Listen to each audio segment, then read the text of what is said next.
The first woman found Marcella Krebs behind the reduced bread. Marcella had stopped to check whether a dented loaf was worth saving 12 pence when someone touched her elbow. The woman looked around 60. She wore a raincoat indoors and held a bunch of bananas tight to her chest. Marcella? Marcella glanced at the hand on her arm. Yes? The woman's expression changed. Her mouth tightened and her eyes filled. Oh, sweetheart. I'm so sorry. Marcella waited. The woman squeezed her arm once. You were incredibly brave. Then she walked away. Marcella watched her disappear beyond the freezer aisle. She looked down at herself. Black leggings, grey jumper. One sleeve dusted with flour from the bakery shelf. Nothing about her suggested bravery. She put the bread back and continued shopping. The woman had probably mistaken her for someone else. Marcella's name was unusual, but faces weren't. People saw whoever they expected to see. By the time she'd reached the tills, she'd almost forgotten about it. She bought dog food, washing tablets, tomatoes and a packet of chocolate digestives she hadn't intended to buy. The cashier scanned everything twice as slowly as necessary while talking to another employee about a broken fridge. Marcella paid, packed the bags and walked home. Basil was waiting behind the front door. He was a small, elderly terrier with white fur around his muzzle and a habit of greeting every arrival as if the house had been abandoned for years. Marcella put the shopping away, whilst Basil inspected every bag. You've eaten, she told him. Basil continued sniffing. You have. I watched you. He stared at her. Marcella gave him a biscuit. The second person found her the following afternoon. She'd gone into the chemist for hay fever tablets. A young man behind the counter glanced at her bank card, then looked at her face. Are you Marcella Krebs? Marcella hesitated. The woman from the supermarket returned to her thoughts. Yes? The young man lowered his voice. I know it must be hard, but you can't just leave it like that. Marcella furrowed her brow. Leave what? The ending. What ending? He watched her for a moment, then pulled out his phone. Your story. I haven't written a story. The young man gave a short, uncertain laugh. Marcella didn't join him. He typed something and turned the screen towards her. The page had a black background and large white lettering. At the top was a photograph of Marcella. It had been taken the previous Christmas. She was standing in a kitchen with a paper crown pushed sideways on her head. Someone had cropped out the glass of wine in her hand, and the person beside her. Below the photograph was a title, My Horror Story, and underneath it, in small letters, were the words, by Marcella Krebs. Marcella took the phone from him. The story had been published 4 days earlier on a website called First Hand. The site described itself as a home for true personal accounts. A number beside the title showed that the story had been read more than 800,000 times. There were 23,000 comments. Marcella scrolled. The first line read, The first person that called her brave was a woman standing beside the reduced bread. Her fingers tightened around the phone. The young man watched her. You really haven't seen it? Marcella shook her head. I didn't write that one. The next paragraph described the woman's raincoat and the bananas pressed against her chest. It described Marcella checking the price of the dented loaf. It described the flour on her sleeve. The story said she'd gone home with the dog food, washing tablets, tomatoes and chocolate digestives. It said she'd given Basil a biscuit after insisting he'd already eaten. Marcella handed the phone back. Her hands felt stiff. Send me the link. The young man asked for a number. She gave it to him, watching as he typed. Why did you say I'd left it? She asked. The last paragraph's missing. What last paragraph? Well, the whole thing just stops. He looked uncomfortable. People are waiting. Find out what happened. Marcella felt something tighten low in her stomach. What happened to who? The young man swallowed. You should probably just read it yourself. Marcella left without buying the tablets. She walked home too quickly, catching her foot on a raised paving stone and spilling half the contents of a handbag onto the pavement. A packet of tissues slid beneath the parked car. She left it there. Marcella already knew what was going to happen. She knew because she read that part while standing beside the parked car, her keys pressed between two fingers. The second person was a young man working in a chemist. He recognised Marcella's name from a bank card, and he showed her the story. On the walk home, she dropped her tissues beneath a blue Ford. The Ford beside her was blue. Marcella looked along the street. A woman pushed a pram towards a crossing. 2 council workers stood beside an open drain. Someone was playing music behind an upstairs window. Nobody appeared interested in her. She hurried home anyway. Basil met her at the door. Marcella locked it behind herself, then checked the back entrance. The key was turned. The chain hung in place. She closed the curtains and sat at the kitchen table. Her laptop took too long to start. She opened the link on her phone instead. The author profile used her full name, her photograph, and her correct age. It said she lived alone with a dog in a quiet terraced house. It described Marcella as a struggling horror writer. She'd published 1 story that had done unexpectedly well, followed by 11 months of rejected submissions and unanswered emails. She worked 3 afternoons a week in a bookshop to cover what her writing no longer did. Her publisher had stopped returning her calls after what the profile called a professional dispute in the summer of 2025. Marcella had always called it a mishap. The profile didn't explain any further. Reading it made her stomach tighten. It was too precise, too familiar, as though someone had been watching her life from just out of sight and writing it down without permission. Marcella pressed the report button.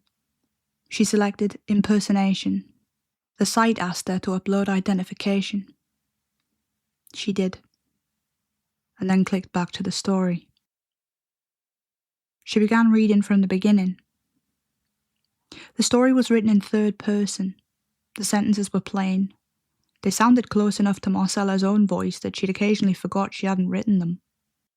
It began with the previous Saturday. Marcella had woken up 8 minutes past 9 because Basil was scratching at the wardrobe door in his sleep. She'd made coffee and discovered the milk had turned. She scraped dried toothpaste from the front of her jumper with a butter knife. She'd taken the bin out, missed the collection, and dragged it back inside again.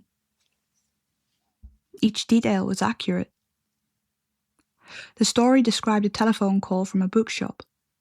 It even included the joke her manager had made about a customer's handwriting. Marcella remembered the call. She hadn't recorded it. She lived alone. The story moved into Sunday night. Marcella read more slowly. At 2 a.m, she'd woken to the click of a cupboard latch downstairs. Basil lay beside her. His head lifted. A few seconds later, something small struck the kitchen floor. It spun across the tiles, circling several times before touching the skirting board. Marcella recognised the sound of a teaspoon.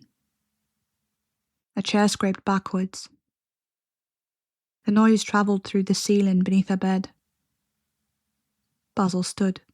His body stiffened as he stared through the bedroom doorway. Then came a slow creak from the hallway below. A second followed from the bottom of the stairs. Marcella couldn't tell whether someone had taken a step or shifted their weight inside the house. She reached for her phone. Before she touched it, the back door handle moved. Once, then again. Basil growled. Marcella remained in bed with the phone pressed against her chest. The house fell quiet. She waited until daylight before going downstairs. The kitchen cupboard stood open. A teaspoon rested against the skirting board. One of the chairs had been pulled away from the table, and 4 muddy footprints crossed the tiles towards the back door. The first looked like the edge of a shoe. The others had been smeared into long, uneven streaks, like drag marks. But the door remained locked. Marcella had cleaned the floor. She'd placed the teaspoon in the sink, and she hadn't told anyone. The story included every part. Marcella looked towards the sink. The teaspoon was still there. She looked at the kitchen floor. She could see a stripe left by the cloth she used. She was never very good at cleaning. The next paragraph began with a dream. A pulse beat inside of her thumb where she held her phone. The dream had been ridiculous. She'd woken up from it embarrassed even though nobody had seen it. In the dream, she was 8 years old again, and in her grandma's kitchen. The old yellow curtains hung above the sink. Her grandma was buttering toast at the counter, and a dish sponge was chasing Marcella around the table. It moved by folding itself in half and springing forward. Each jump made a wet, slapping sound against the lino. The sponge had a yellow foam body and a green scour inside. Marcella climbed onto a chair to escape it. Her grandmother continued buttering the toast. "Don't let it near the clean washing," she said. Marcella had tried to ask why, but the sponge leapt onto her foot. She woke with one leg tangled into the duvet. She'd spent the morning wondering why she had produced something so stupid. She hadn't written it down, she hadn't mentioned it to a friend, she hadn't searched for dream meanings. Nobody could have known about it. Marcella pushed her laptop away. Basil sat beneath the kitchen table, licking one of his paws. She looked at him. "Did somebody come in here?" Basil continued licking. Marcella stood and checked every room. The house was small. Kitchen and sitting room downstairs, 2 bedrooms and a bathroom upstairs. She opened the cupboards, looked behind the shower curtain and checked beneath both beds. The spare bedroom window was locked. The bathroom window was open only a few inches. Every room was locked like she'd left it. Back downstairs, the story waited on her phone. Marcella called First Hand's customer support. A recorded message directed her to the reporting page. She sent an email marked urgent. Then she called the police. The call handler listened while Marcella explained the false profile, the photograph and the private details. "Has this person threatened you directly?" the woman asked. I don't know. I haven't finished reading it. Do you know who created the account?" No. Have they contacted you?" No. Do you believe somebody entered your house? Marcella looked towards the kitchen floor.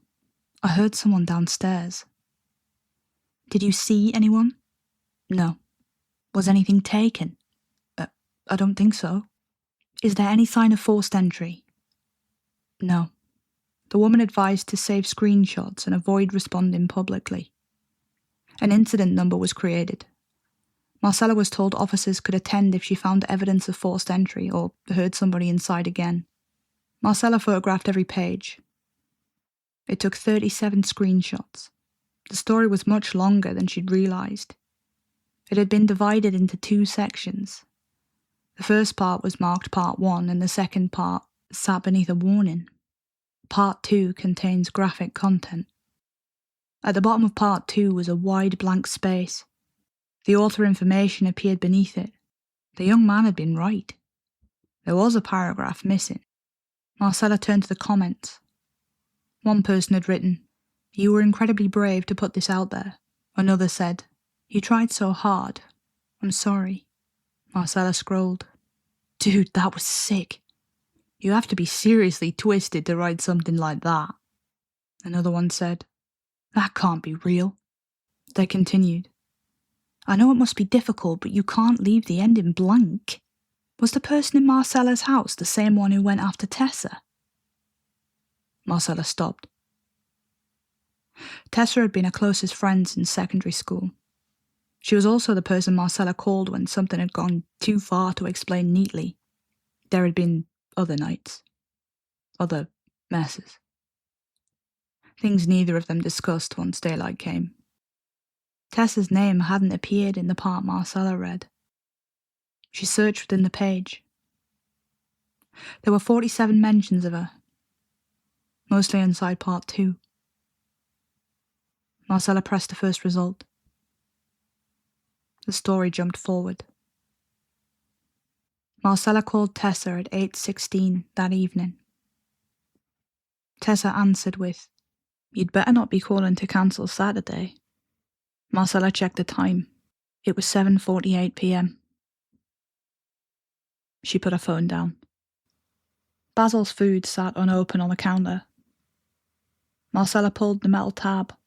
It snapped off before the lid moved. A line from the story came back to her. She searched for the word food. When Marcella tried to feed Basil, gravy splashed across her sleeve. Marcella stared at the tin, then placed it in the sink. No. She chose another tin from the back of the cupboard. The first was beef, the second was chicken. She found a proper tin opener, fitted it carefully around the rim, turning the handle. The lid came free. Marcella smiled. There. The lid slipped sideways. The tin struck the edge of the counter and the gravy splashed across the sleeve. Marcella remained still. A brown patch spread through the fabric. The story hadn't said which tin she'd opened. It hadn't said how the gravy reached her. It had only said it would. She cleaned the counter and fed Basil without speaking. At 8:15, Marcella picked up her phone. Tessa's number was already open. Marcella pressed call. It rang, once, twice, 3 times. The clock changed to 8:16. Tessa answered. You better not be calling to cancel Saturday. Marcella's knees weakened. She sat on the edge of the sofa. Tessa. What's wrong? Marcella opened the story. She read the next sentence. Tessa heard Marcella's voice and immediately asked what was wrong. What's wrong? Tessa repeated. Marcella closed her eyes. Can you come and get me? Tessa lived 15 minutes away. Marcella packed a bag while they remained on the phone. She took clothes, medicine, her charger and Basil's lead. She locked the house and waited beneath the streetlight. Tessa arrived at 8:41. The story had said 8:41. Marcella climbed into the car with Basil on her lap. Tessa looked across at her. You look awful. Drive. Tessa drove. Marcella watched the houses pass.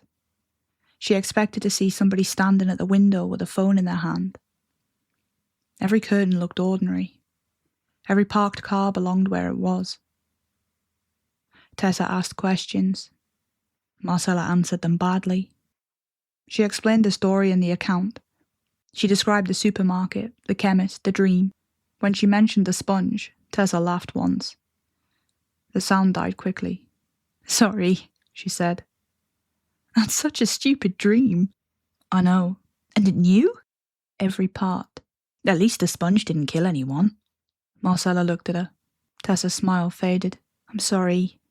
Marcella told her about the noises downstairs. The cupboard, the teaspoon, the chair, the marks across the floor. Tessa's hands tightened around the steering wheel. What? You heard me. No, what did the spoon do? Marcella looked at her. It fell. Then it spun across the tiles. Tessa stared at the road. How many marks were there? 4, sort of. Most of them were smeared. Tessa's breathing changed. What's wrong? For several seconds, Tessa didn't answer. Then she said, I've heard that too. Marcella turned towards her. Heard what? The cupboard. When? It started 3 weeks ago. You didn't tell me. I thought it was a loose latch. And the spoon? Yeah, that happened a few nights later. Marcella waited. Tessa swallowed. Then the chair. The car slowed as they approached the junction. Last week, there was mud near my back door.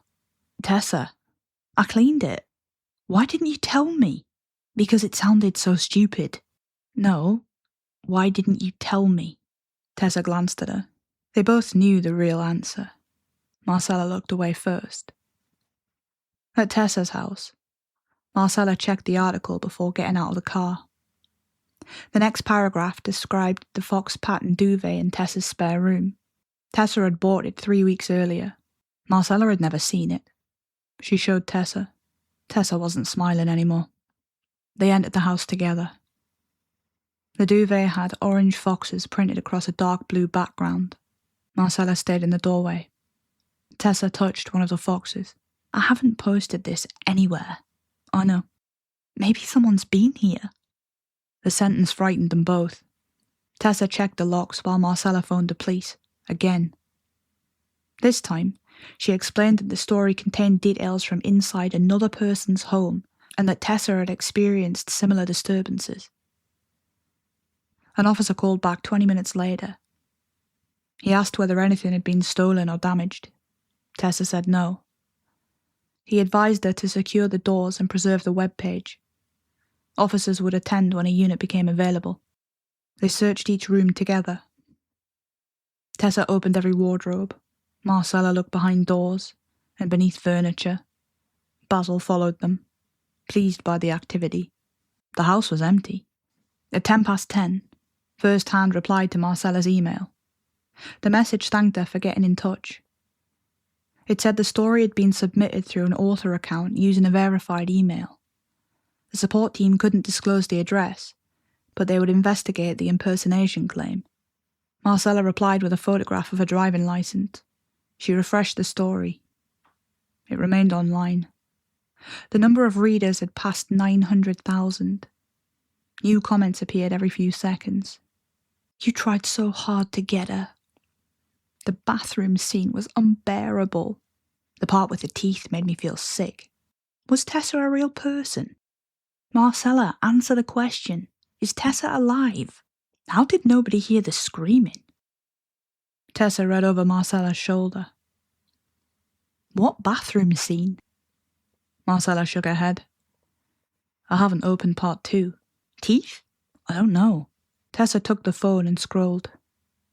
Her expression changed as she read the comments. People think something happened to me. Yeah. And that you tried to help. Marcella looked at the comments again. You tried so hard to get her. Yeah, that's what it sounds like. Tessa handed the phone back. Open it. Marcella looked at the warning above part 2. I don't want to. It might tell us what's going to happen. Yeah, but it doesn't mean we can change it. The gravy told us what happens even if I try and change something. That was gravy, this is life. People are asking if you're alive. Tessa looked away. Neither of them opened part 2. Tessa made tea. She opened the fridge and frowned. I've only got oat milk. Marcella searched the story. The sentence was there. Tessa opened the fridge and said she only had oat milk. Tessa read over her shoulder. The fridge stayed open. I've always only got oat milk, to be fair, Tessa said. That's probably why they knew. So it's guessing then. It guessed my duvet. Tessa shut the fridge. They sat at the kitchen table. Marcella wanted to stop reading. She also needed to know what the story claimed would happen.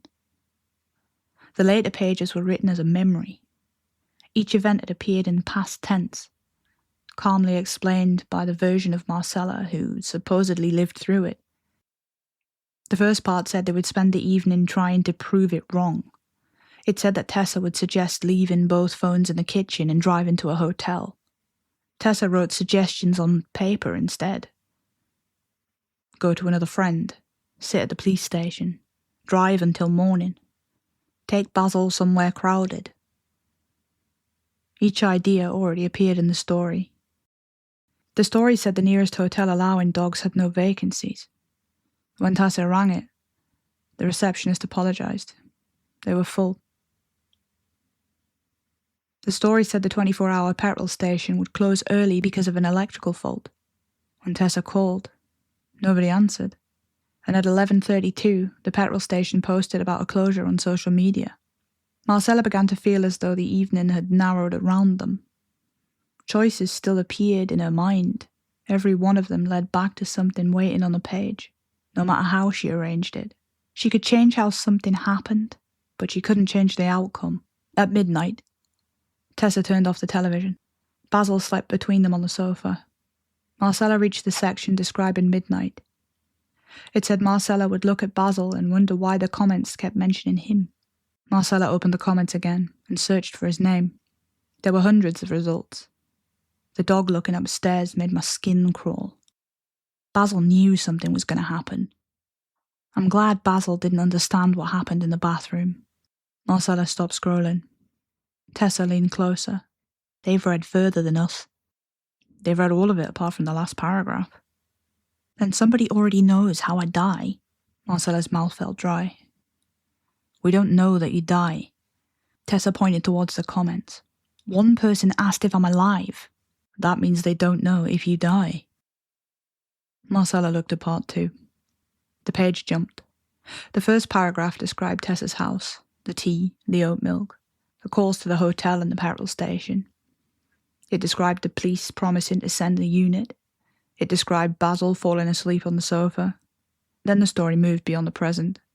At 1:29, Basil woke and stared towards the hallway. Marcella checked the clock. It was 1:24. They both looked at Basil. He remained curled between them. Tessa stood. That's it, we're leaving. Where? I don't care. The story says I don't care what the story says. Tessa collected her keys. At 1:29, Basil woke. His ears lifted. He looked towards the hallway. Tessa froze. Basil climbed down from the sofa. He walked to the bottom of the stairs and stared upwards. Tessa's keys shook in her hand. Marcella turned to the article. The next paragraph described Basil standing at the stairs. The one after that said they would move to the spare bedroom. We're not going upstairs, Tessa said. The cupboard latch clicked in the kitchen. Both women turned. A teaspoon struck the floor. It spun across the tiles. Once. Twice. 3 times. It touched the skirting board and stopped. Tessa took hold of Marcella's arm. The nearest chair scraped backwards. Its legs moved slowly across the floor. Basil barked. Tessa whispered, "Run!" Marcella picked up Basil. They ran upstairs. Tessa pushed a chest of drawers against the spare room door. Marcella called the police. She told the call handler someone was inside the house. The woman instructed them to move into a room they could secure without approaching the kitchen. At 1:37, they sat on the bed. The story had said 1:37. The call handler remained on the line until the officers were dispatched. Marcella ended the call. Tessa sat beside her. Basil settled between them. The time reached 1:49. Marcella continued reading part 2. The story described the call to the police. It described the chest of drawers. It described Tessa asking how long the officers would take. Then the story reached the bathroom. Marcella read the first line silently. Her breathing changed. Tessa noticed. Read it. Marcella shook her head. Read it. Marcella began. At 2:14, the bathroom door was locked. Tessa looked towards the landing. Marcella continued. Tessa screamed. Her voice caught. Marcella shouted her name until her throat burned. Tessa took the phone from her. She read the next line herself. A hand closed over Tessa's mouth. The lock shook in the frame. Fingernails dragged down the painted wood. Tessa stopped. Marcella watched her. Tessa continued. Tessa's face struck the edge of the basin. One of her teeth landed beside the plug hole. The final line sat beneath it. When the door opened, Marcella was kneeling on the tiles. She held Tessa until the movement stopped. Beneath the sentence was a blank space. The missing paragraph. Tessa lowered the phone. For several seconds, neither of them spoke. So where did the attacker go? Tessa asked. I don't know. You're shouting my name. The door's locked. And somebody had their hand over my mouth. Marcella nodded. I must get inside and save you. It says I'm holding you. You tried to get to me. Yeah, that's what it says. Tessa looked at the blank space. But it doesn't say where the person goes. No. Marcella took the phone back. Tessa stood. I'm taking the lock off the bathroom door. With what? There's a toolkit in the airing cupboard. The police said to stay here. The cupboard's across the landing. I'm not going downstairs. The clock showed 1:58. Tessa pulled the chest of drawers far enough from the door to open it. She looked along the empty landing. The airing cupboard was only a couple of feet away. I'll be 10 seconds. She crossed the landing. Marcella remained on the bed. The phone screen refreshed. The blank space beneath the final sentence changed. A line appeared, then another. Marcella leaned closer. At 1:59, while Tessa is searching the airing cupboard for a screwdriver, the laptop on the spare room desk woke. Marcella looked towards the desk. Tessa's laptop sat open beside the lamp, its screen black. It lit up. An email filled the display. The subject line read, What happened to Owen Mercer? Marcella knew the name before she moved close enough to read it. The message was addressed to the police. It had been scheduled to send at 9 the following morning. Marcella touched the trackpad. The email began. I need to get this out before something happens to me. I know how stupid this sounds, but I think Owen's haunting me. Marcella stopped reading.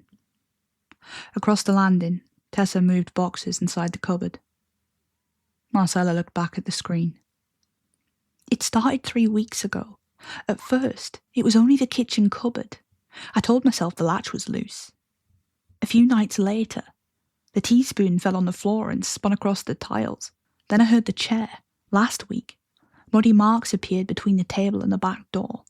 I know they sound silly, but all of those things happened the night Owen died. Marcella's eyes moved towards the bedroom doorway. The email continued. I thought guilt was making me imagine it. Then Marcella called tonight and described the same sequence. Tomorrow will be 1 year since Owen disappeared. I don't think that's a coincidence. 6 files were attached beneath the message. Marcella opened the first. It was a manuscript. The title page carried Owen Mercer's name. She recognised the opening sentence. She recognised every sentence after it. The second attachment was a copy of the same story. The title had been changed. Owen's name had been replaced by Marcella Krebs. That version had been published 14 months later, and had sold more copies in its first week than anything Marcella had ever written before, and anything she'd written since. The third attachment was a letter from Owen's solicitor. It accused Marcella of copyright infringement, and demanded that the story be withdrawn. The letter was dated the 2nd of August 2025. Tomorrow would make it a year. Marcella closed the attachment. Tessa's email continued beneath it. Marcella called what happened a professional dispute. It wasn't. She stole Owen's story and published it under her own name. When he found out, he said he would sue her. He was going to contact her publisher. Every editor she worked with and every publication that had rejected him. Marcella asked me to go with her. So she could speak to him. She said she only wanted to frighten him. Marcella's jaw tightened. The next paragraph began. I didn't know what she intended to do. Liar, Marcella whispered. For a moment, she wasn't in Tessa's spare room. She was back in Owen's kitchen. Rainwater dripped from Tessa's coat onto the tiles. Owen stood beside the table with his solicitor's letter in his hand. You're finished, he told Marcella. By tomorrow, everyone will know. Everyone you've ever worked with will know what you did. Marcella reached for the letter. Owen caught her wrist. Tessa shoved him. His hip struck the table. The teaspoon beside his mug fell onto the floor and spun beneath the chair. The chair scraped backwards as Owen caught hold of it. He regained his balance and moved towards the back door. Marcella grabbed the back of his shirt. Owen fell onto his knees. Hold him, she said. Tessa stared at her. Owen reached for the door. Hold him. Tessa dropped beside him and forced his arms against the tiles. Owen shouted. Marcella pressed a weight across the back to cover his mouth. He fought beneath them. Tessa could have released him. She didn't. Marcella kept her hand skillfully in place as his movements weakened, and then stopped. Later they dragged him through the back entrance. Mud from their shoes marked the route between the table and the door. Tessa wiped the floor. Marcella picked up the teaspoon. The memory released her. The email remained on the screen. That only helped afterwards because I was frightened. I helped clean the kitchen. I helped move him because she threatened me. I've lived with that every day. But Marcella killed him. Marcella read the final sentence twice, then a third time.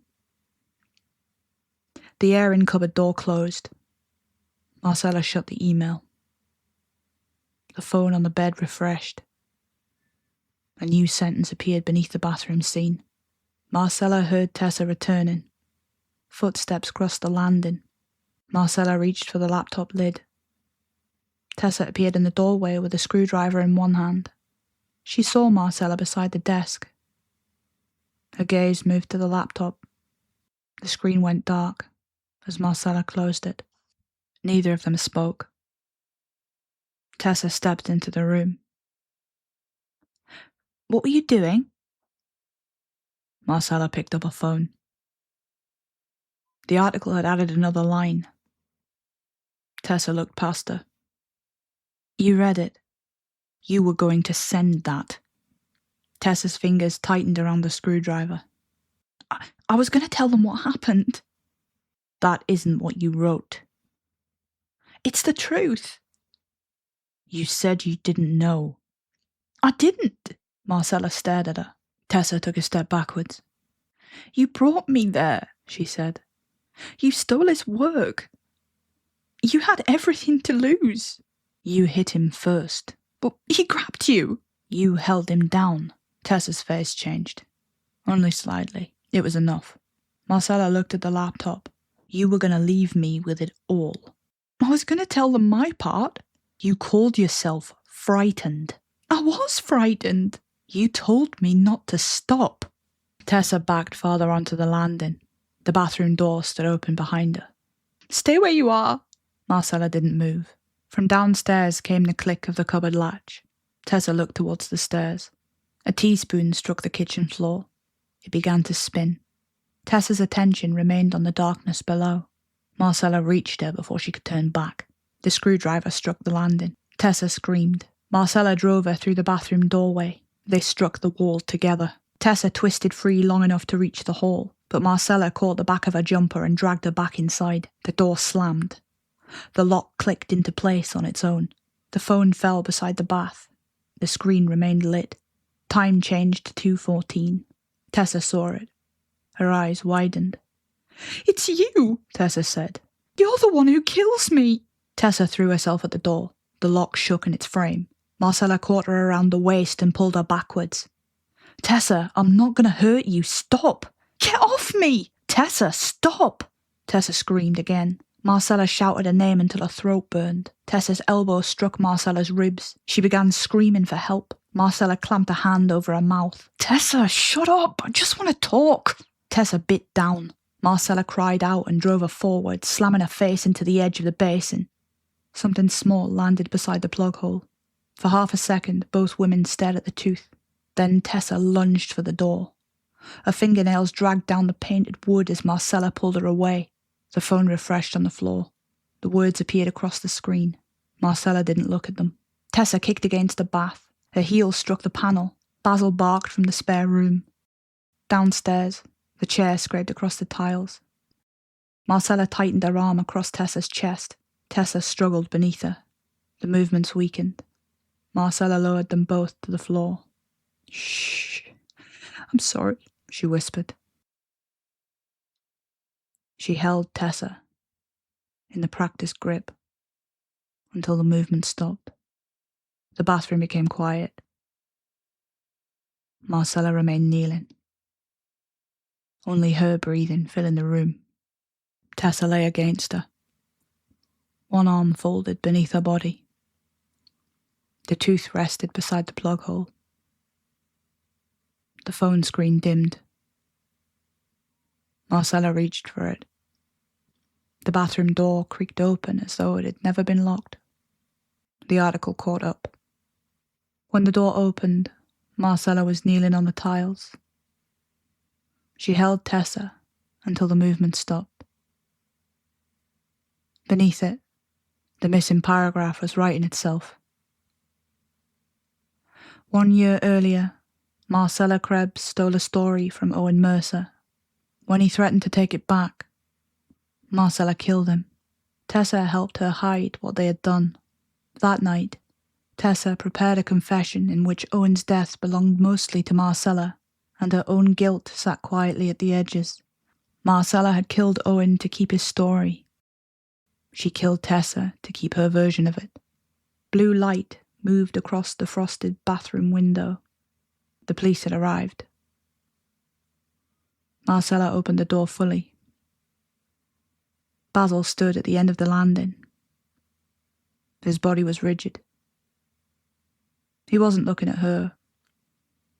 He was staring past her shoulder at the bathroom. Marcella turned. Nobody stood behind her. Downstairs, the back door handle moved. Marcella looked at the phone one more time. The byline beneath my horror story had changed. The author was no longer her. It now read, Story by Owen Mercer.